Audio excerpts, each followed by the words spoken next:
Good evening, Bearcats. This is 3.4 exponential and logarithmic equations. We've so far talked in the chapter about the definitions and graphs and properties of exponential and logarithm functions. In this section, we're going to study procedures for solving equations, and there are two basic strategies for doing this. One is for solving exponential logarithmic equations. The first one is the one-to-one property, and was used to solve simple exponentials and logarithm equations in the last two sections, or in the section 1 and 2. The second is the based on the inverse property, and the following properties are true for all x and y's where log base ax and log base ay are defined. So one-to-one property, just a quick review. If we have a to the x and a to the y, they're only equal if x and y are equal. So once your bases are the same, then you have to make your exponents equal. And the same thing, if you have log base ax and log base ay, they're only equal if your x and y are equal. So if your bases are the same and they're one-to-one, there's just one on each side, then you have to set your x and your y equal to each other. All right, inverse property, that is switching from form to form, and that's going to help us a lot. So if we have a raised to the log base ax, then that's going to be equal x. The a and the log base a will become 1. And the same thing here. If we have log base a to the x, then the log base a to x becomes 1, and that is equal to x. So, that being said, we're going to go on to our next problems. Okay, these are strategies for solving your exponential and logarithmic equations. One, you want to rewrite the original equation in the form that allows you to use the one-to-one property, or you want to rewrite the exponential equation in logarithmic form and apply the inverse property, or you want to rewrite the logarithm equation in exponential form and apply the inverse property. So if you can't make them one-to-one as they are, then changing their form is the best method. Okay, here's a couple of examples here. Okay, first we're going to take e to the negative x raised to the second power equals base e to the negative 3x minus 4. Okay, e and e, both of the bases are already one-to-one, so we're really just going to solve negative x squared equal to negative 3x minus 4.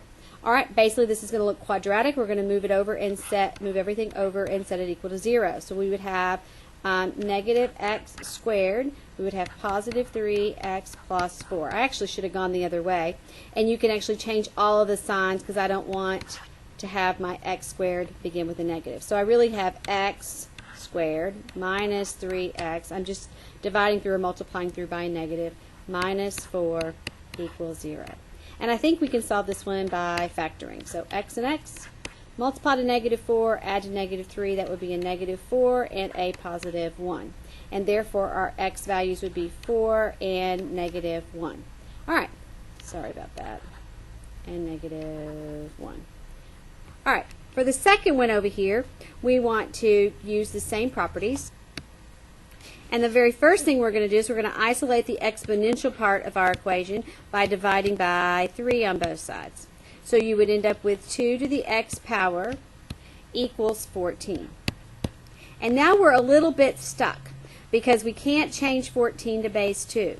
So if we get stuck, the next thing we do is we would take an exponential equation and write it in logarithmic form. So to do that, we would take the base of the exponent and make it the base of our log.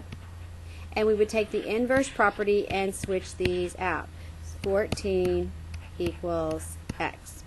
The next thing we would do is we would use our change of base formula, and we would come over here and we would have log 14 over log 2.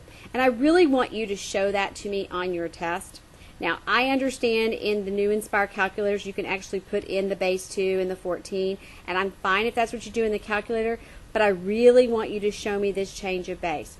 And in this case, we're going to round to the nearest, I guess the nearest thousandth. So we're going to say it's approximately, and once we put that in our calculator, we'll get approximately 3.807. All right, let's move on.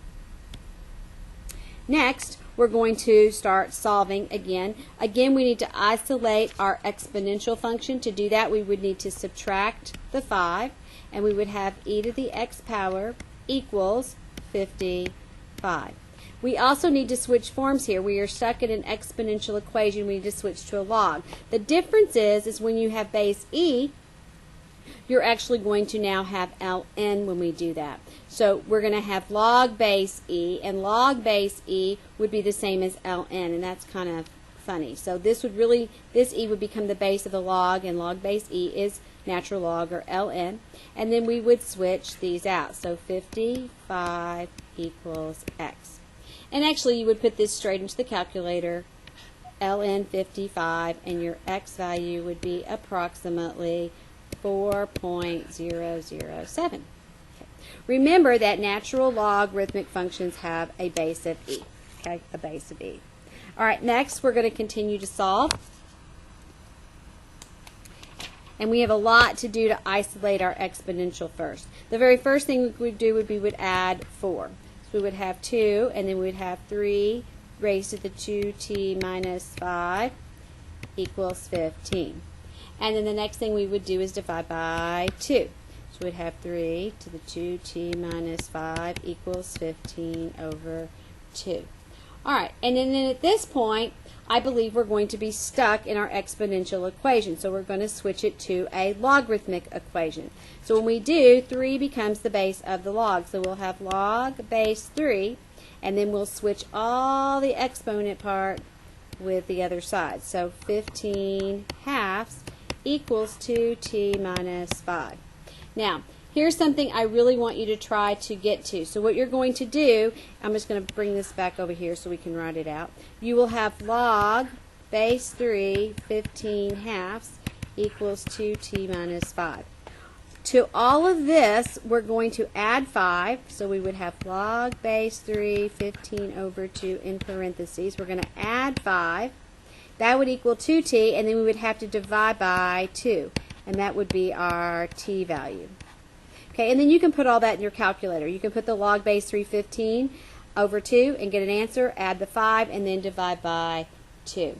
And when you do, you're going to get approximately, t will be approximately 3.417. All right, and over here there's another little study tip. Remember that to evaluate logarithms, such as log 3, 7.5, you can use the change of base and type in your calculator this way. Although in our Inspire calculators, you can actually type it in just from its original form. But in case you have another calculator, you can type it in this way. I just want to make sure that you understood that. All right, let's continue solving. We're just going to continue to solve. All right, so for this one, we're going to, this looks kind of like quadratic, and we're going to solve it as a quadratic since it's already equal to 0. Please don't let this trip you out because there's letters there. So we're going to set up our quadratic, and since it's e to the 2x, we just did this a little bit before, we would have e to the x and e to the x, because we would keep the base, add the exponents, and that's how we get the 2x. For 2, we would have 2 and 1, and we need that to add to negative 3, so we'd have a negative 2 and a negative 1, each equal to 0, each equal to 0. So we'd set each factor equal to 0. If we have e to the x minus 2 equals 0, and we'd have e to the x minus 1 equals 0. Move the 2 over, e to the x equals 2, and move the 1 over, e to the x equals 1. From there, we need to figure out our x value. This side is really easy because anything to the what power equals 1, and that would be 0. So this is x equals 0. We don't even need a calculator. Over here, we would want to change its form. We would go from base e to logarithm base e, which is natural log, and it would be 2 equals x. And then therefore x would be approximately 0.693. So those are our two answers. Let's keep moving. All right, next we have several here. We're again just practicing. This is actually going to be all of our basic instruction for logarithms when we finish. If I don't get to the applications tonight, then we'll work on those maybe together in class tomorrow. We'll see. All right, so the next one is ln equals 2. So again, we're going to change now from logarithm form to exponential form. So the base of the natural log is e, so it's going to become base of the exponential squared equals x. And then simply you would put that in your calculator, and e squared, you can just stick that in the calculator.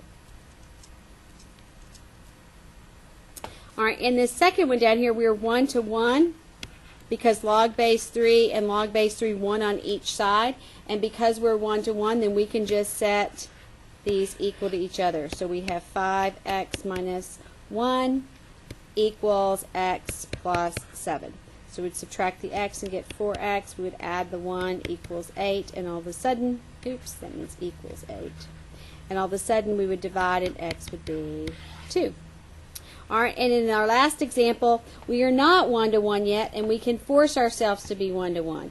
Remember, when we have the same base and there's subtraction, we can condense that by using division. So I'm going to rewrite over here. So we're going to keep the log base 6, and we're going to condense these down. So we would have 3x plus 14 all over 5. This is kind of an important problem, because you're going to see this come up a lot, and that is equal to log base 6 2x. Now we're 1 to 1, so we can solve this equal to this.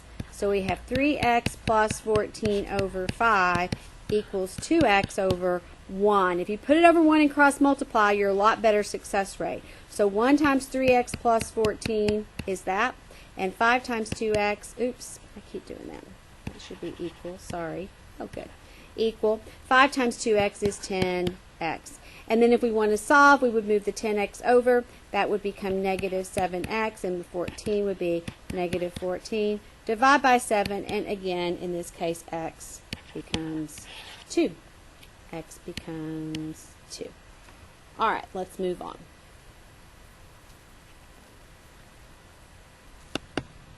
All right, let's keep going on. All right, so this is equal to 4. The first thing we need to do is isolate our logarithm here. So we would subtract 5, and we would get 2 ln x equals negative 1. Then we would divide by 2 and get ln x equals negative 1/2. At that point, I believe we're going to have to change forms. So our natural logarithm would change to base e, and it would be to the negative 1/2 power equals x. And you would just put that in your calculator like we did before, and in this case x would be approximately 0.607. 0.607. All right, let's move along. Here we go again. We would first divide by 2 and have log base 5 3x equals 2. And then we're stuck in a logarithmic equation this time. So we will want to change it back to exponential. The base of the log becomes the base of the exponent. And these two inverse are changed places. So 5 squared would be 3x. So now we have 25 equals 3x, and then you would divide by 3, so x is equal to 25 thirds. 25 thirds. All right, in this last one down here, similar to what we had before on the exponentials, we're going to condense the logs. Okay, these are both log base 10.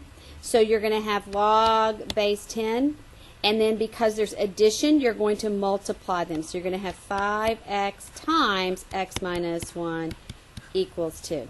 So now you have log 5x squared minus 5x equals 2. And then at this point, we probably want to change forms. Remember, this is base 10. So to do that, we're going to make 10 the base of my exponent, and we're going to have all of this change places with the 2. So 10 squared equals 5x squared minus 5x. So 10 squared is 100, and we would move it to the other side and set it equal to 0 since it's a quadratic. So this becomes 100. We would subtract it on the other side, and you would end up with 5x squared minus 5x minus 100 equals 0. Of course, we could factor out a 5. And when we factor out a 5, we would have x squared minus x minus 20 equals 0. And then we could probably factor to solve. We'd have x, and it would be a negative 5 and a positive 4. And my x values are 5 and negative 4. But we need to be really, really careful. This is a special case. If you plug 5 back into our original, we have 5 times 5, which is positive, and you have 5 minus 1, which is positive. But remember, in our properties and about our logarithms, you cannot have a negative in that log. If I put a negative 4, I'm going to create a negative here and here. So negative 4 is an extraneous solution. And we need to really be careful with that. So notice in this example that it's condensed into a single logarithm before we do the exponenting on each side. All right, let's keep going. We have 2 applications and then we're done. And this should get us for the next couple of days on instruction, and we'll just do more practice. And you'll have some practice problems tomorrow night online. All right, doubling an investment. You've deposited $500 in an account that pays 6.7% interest compounded continuously. Okay, first you have to know that is the amount equals the principal E raised to the rate in time problem. How long will it take for your money to double? So now we're talking about how long it's going to take. We're going to be solving for T. So we've deposited $500, that would be our principal amount. And we've done that at a rate of 6.75 or 6.75%. We're going to mark that out and write 0.0675. That's, you have to use a decimal form, so 0.0675. We don't know how much time, but we want it to double. Well, doubling means it was 500 and now it's 1,000. Okay, so I like to do this. I'm going to cross this out, and I'm going to say it equals 1,000 on this side. I like to put my A on the other side. It makes just, I don't know, it's visually better for me. So I need to isolate my exponential, so I'm going to divide away the 500. And when I do, I have E to the 0.0675t equals 2. And now I'm stuck in an exponential form. I'm going to use a logarithm form. Base E becomes natural base LE, which is ln. And I would take this and inverse them. So 2 equals 0.0675t. So once I put this in my calculator, I will divide it by 0.0675 to solve for t. And all of a sudden t will be approximately 10.27. 10.27. All right, one more problem and we're done for the evening. All right, this is about endangered animals. Notice all the animals I put up there. Aren't they fun? Okay, endangered animals, and they give us a model. The number of endangered animal species in the United States from 1990 to 2002 can be modeled by the following. Notice that these are from year 10 to year 22, so they're counting 1990 as year 10, and it says T equals 10 corresponding to 1990.